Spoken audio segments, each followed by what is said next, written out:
सोचने वाला पर्वत। एक स्थान पर 3 पर्वत थे। उन पर्वतों के साथ लगी हुई एक बड़ी खाई थी, जिसके कारण कोई उस तरफ नहीं जा पाता था। एक बार देवताओं का उस ओर आना हुआ। उन्होंने पहाड़ों से कहा, हमें इस क्षेत्र का नामकरण करना है। तुम में से किसी एक के नाम पर ही नामकरण किया जाएगा। हम तुम तीनों की एक एक इच्छा पूरी कर सकते हैं।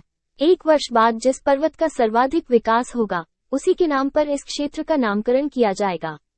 पहले पर्वत ने वर मांगा, मैं सबसे ऊंचा हो जाऊं, ताकि दूर दूर तक दिखाई दूं।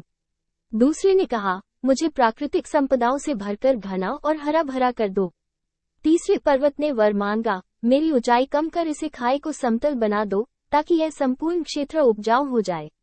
देवता तीनों की इच्छा पूर्ण होने का वरदान देकर चले गए।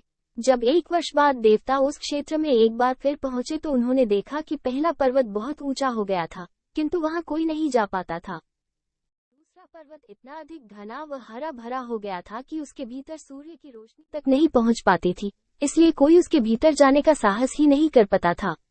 तीसरे पर्वत की ऊंचाई बहुत कम हो गई थी और खाई भर जाने से उसके आसपास की भूमि उपजाऊ हो गई थी, इसलिए लोग वहां पर आकर बसने लगे थे।